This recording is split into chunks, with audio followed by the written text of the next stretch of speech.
Good afternoon. How are you? Well, the temperature's at 40 degrees again. It's not so bad. Humidity is about the same. And the wind is 2.6 miles an hour, and I don't feel any of that. It's pretty comfortable, particularly if you're moving. So I'm moving. Let's focus on today's worst story. And the worst example of incompetence,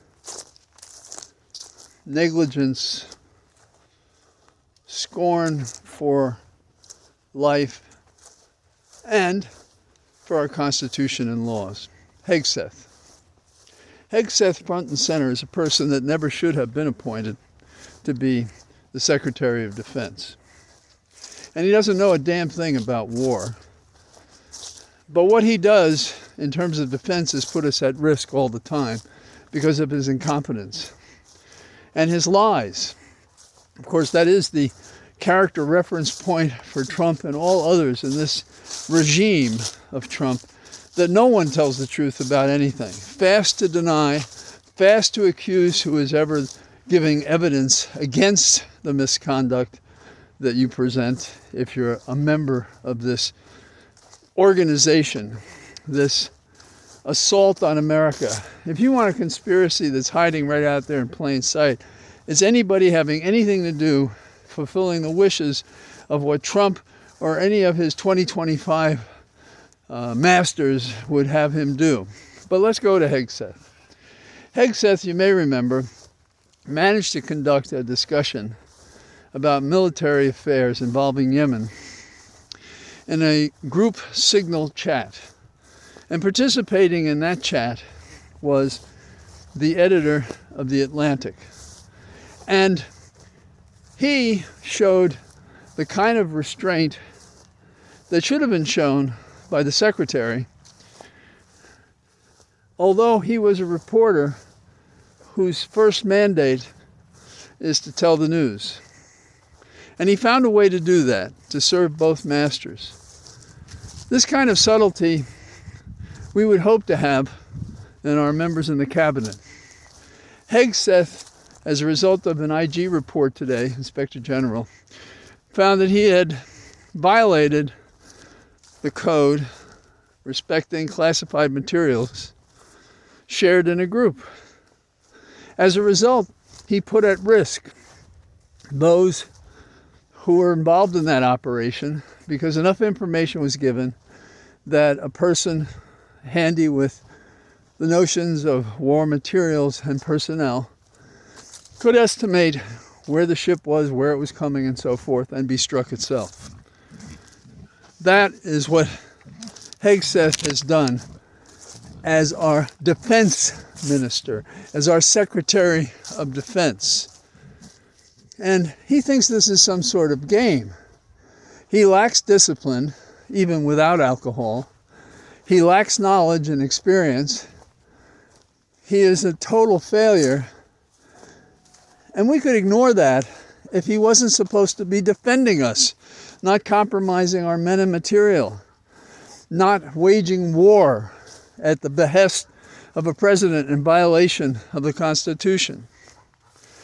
Now, yesterday, we also have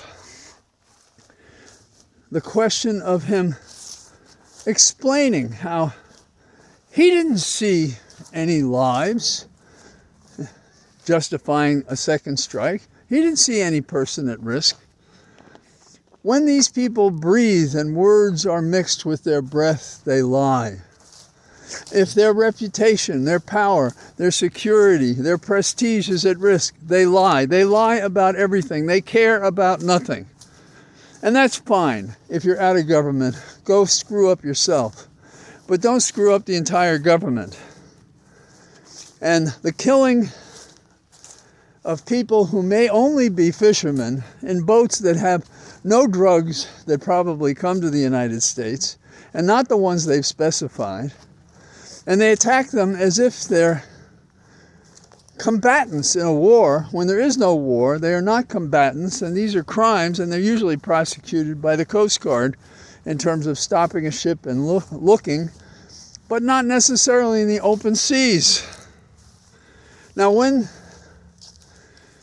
our Secretary of Defense, so-called, was at the cabinet meeting yesterday, he delivered this line of BS about how, I didn't see anything. We're going to find he wasn't even on planet Earth, that he was circling the globe in some spaceship or something. This is how these people are. It's the most ridiculous story, and they figure anything that cuts by a percentage point, the truth that other people believe in, is a success, because it allows them to create a wedge so they may persist even in danger to us. It's not acceptable. And while our Secretary of Defense is giving this BS explanation in defense of what he did and failed to do, right next to him we have the so-called President of the United States asleep, incompetent, doing doodles, not present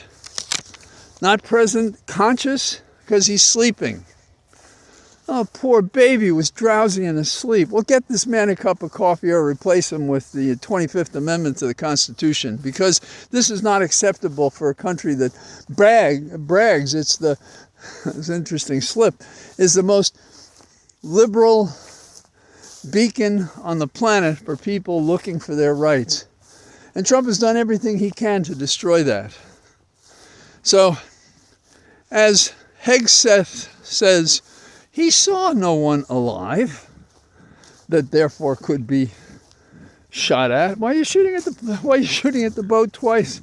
Who could possibly live? And that's the answer, because two people did not live. We cannot have witnesses as to what happened because of all the things that are probably wrong with this, both legally and factually, and in terms of probable cause, and in terms of dealing with other nation states, just to mention a few things. But he saw no one alive. And so, is that the end of it? Well, Potato Head thinks so. Potato Head Trump thinks that's quite all right to have this kind of nonsense. And what does he say? I guess to distract us, he swings at the fences against Somalians. Now we're going to punish them. It's always the bullshit sidestep. Oh, you want to talk about Epstein? Well, let's talk about the war. Oh, I messed that up.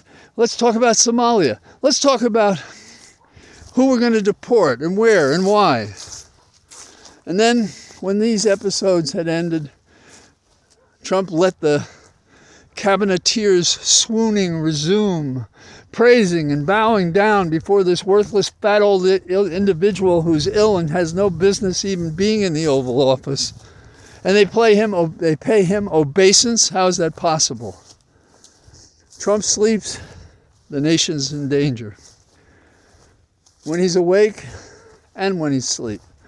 He's not running the country anymore, except into the ground. But he's not the person doing it. All of his crazed followers putting us at risk, including the Secretary of Defense. So that's what I got today.